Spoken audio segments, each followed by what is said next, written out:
Hello बच्चों, let's read the question. The question says which one of the following is likely to give a precipitate with AgNO3 solution. तो इस question में हमारे पास क्या है, चार कंपाउंड्स गिवन है और हमें बता रखा है कि अगर हम इनकी रिएक्शन करवाते हैं AgNO3 के साथ तो किस केस में हमारे पास प्रेसिपिटेट बनने के चांसेस है।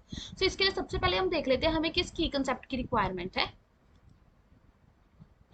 अब हमारे पास क्या है, जो भी हमारे पास कंपाउंड गिवन है वो क्या है, अल्काइल हैलाइड है। तो जब भी हम किसी भी अल्काइल हैलाइड की रिएक्शन करते हैं किसके साथ, AgNO3 के साथ, तो हमेशा क्या होता है, AgX के प्रेसिपिटेट निकलते हैं प्लस हमारे पास एक कार्बोकेटाइन की जनरेशन होती है।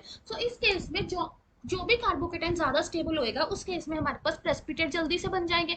अब हम देखते हैं किस केस में कौन सा कार्बोकेटाइन बनता है। तो सबसे पहले CH2 डबल बॉन्ड CHCl, ये कौन सा कार्बोकेटाइन देगा, CH2 double bond CH positive.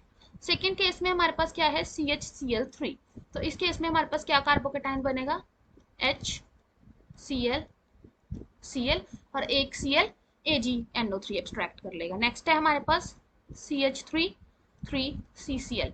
इस केस में कार्बोकेटाइन क्या बनेगा, कार्बन के साथ तीन CH3 ग्रुप्स हैं और यहाँ पे एक कार्बोकेटाइन, और लास्ट है हमारे पास CCl4। तो ये बनाएगा कार्बन के ऊपर तीन क्लोरीन, क्लोरीन एंड पॉजिटिव। अब हमें क्या देखना है कि इनमें से सबसे ज्यादा स्टेबिलिटी किसकी है। कार्बोकेटाइन को कौन से ग्रुप स्टेबलाइज करते हैं, हम सबसे पहले देख लेते हैं। जितने भी हमारे पास इलेक्ट्रॉन रिलीजिंग ग्रुप होंगे, ठीक है, वो हमारे पास क्या करेंगे, कार्बोकेटाइन को स्टेबलाइज करेंगे। क्यों, क्योंकि इलेक्ट्रॉन रिलीजिंग ग्रुप क्या करते हैं, कार्बन को इलेक्ट्रॉन दे रहे हैं।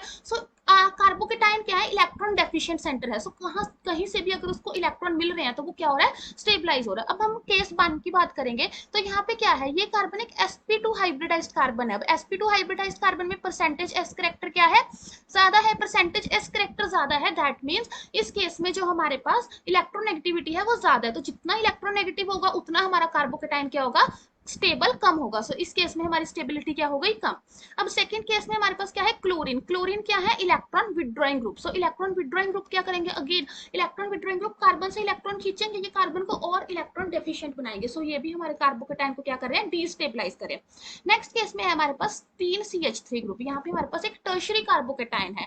टर्शरी कार्बोकेटाइन की स्टेबिलिटी बहुत ज्यादा होती है because of plus psi effect और हाइपर कॉन्जुगेशन इफेक्ट। ये क्या करते हैं, इलेक्ट्रॉन डोनेटिंग ग्रुप है, ये कार्बन पे पॉजिटिव चार्ज को कम करने की कोशिश करते हैं, जिसकी वजह से हमारा जो कार्बोकेटाइन है वो क्या होता है, स्टेबल होता है।